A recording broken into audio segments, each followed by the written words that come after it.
Before I even get into this review, I just want to say that the McKenna Grace actually said hi to me earlier this year, and, you know, that just gives a little bit of a bump to this movie. Hey there, Cinephiles. Today I'm reviewing Ghostbusters Frozen Empire. I just got back home from the 4th installment in this timeline of the Ghostbusters, and you know, it wasn't a bad time. There was a celebrity in my press screening which added another kind of layer of energy to the screening. I don't know, it just added a spike of energy when they came in, and I'm not going to say who it is, but it was just pretty cool to actually have them stand next to me for a little bit too when we were leaving the theater. Anyways, back to the actual movie at hand. It's something that's not exactly memorable in many, if any ways, but it's also not a waste of your time. Like, you'll enjoy yourself as you watch this, especially if you are a Ghostbusters fan. It just has so many callbacks to earlier on in the franchise. And honestly, with Paul Rudd and McKenna Grace in this movie, they kind of carry the whole cast. I wouldn't say there's anyone bad in this film, but the two that you'll definitely remember is Paul Rudd and McKenna Grace. Because with Paul Rudd, you get this charming stepdad who's just wanting to be a dad to these kids. But of course, you know, he's struggling to fully make that connection with these kids. And he's awkward and it's funny and it's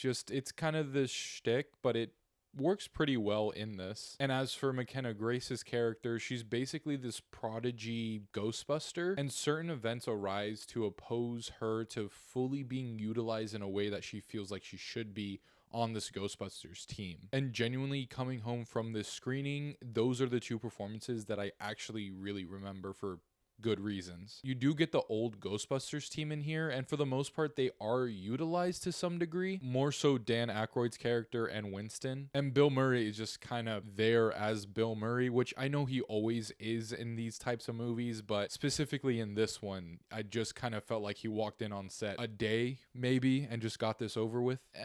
Maybe 2 days, or at least a day and a half. But really my biggest gripe with the movie doesn't necessarily come from the movie itself. Like, sure, the movie is very safe and you kind of know where it's going, and it's nothing quite truly memorable or spectacular, but the biggest issue I have is with the trailer that came out. At least the main trailer that was playing before like every single movie you saw in the theater for the past couple of months. And the reason I'm bringing this up is because that trailer kind of sells a different movie than what you actually get. And don't get me wrong, you do get these aspects of this big horned bad guy and the fear of the death chill, you know, overcoming New York, but the way it's packaged, it just makes it seem like that's kind of the bulk of the film, when in reality you're getting at the forefront this kind of teen rebellion meets stepdad wanting to fit into the family slash overall family dynamic slash Finn Wolfhard's character, you know, wanting to prove himself as an adult. There's actually quite a lot going on in this movie that is just, it's not represented in the trailers like at all, especially when it comes to Kumail Nanjiani's character. He's in it a lot more than you would think because his character is kind of important to the movie and especially to this plot, and I don't know if I fully love it or even love it to any degree. I don't know, it just feels like this huge hodgepodge of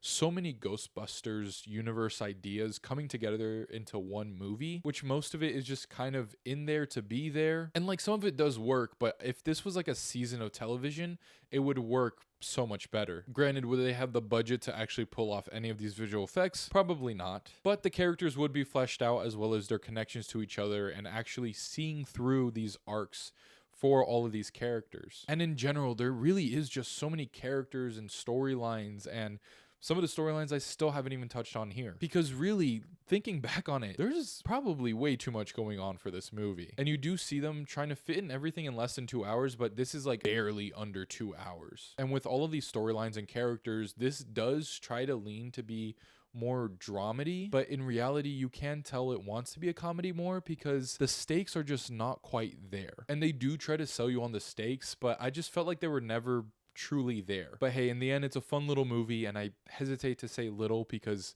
it's almost 2 hours and it doesn't need to be that long. And despite it being overall just kind of fine with too many irons in the fire, I still enjoyed my time with this, and not just because of the celebrity that was there or the fact that McKenna Grace said hi to me. Like, genuinely, this just feels like an inoffensive summer blockbuster that's just being released during spring break. And it's because of all these factors that I give Ghostbusters Frozen Empire a 2.5 out of 5 stars. Look, this won't blow anyone's mind, but if you're a Ghostbusters fan, then this is definitely worth watching. My screening ended up being in IMAX, and I don't necessarily see any necessity to see this in IMAX, because I even asked my friend that I was with if it ever actually changed the aspect ratio to IMAX, and I don't think it ever did. But hey, if you're interested in watching this, then go watch it, grab a friend with you, and go to the matinee pricing of it. Because again, you won't hate your time with it. It's a fun little thing that you'll probably forget most of it by the time you're done with it. But alright, those are my thoughts on Ghostbusters Frozen Empire. Be sure to let me know your thoughts down in the comments below. Also, let me know your favorite Ghostbusters movie. As always, thank you guys for liking, commenting, and subscribing. Be sure to stay tuned for Mighty Films content, and I'll watch you later.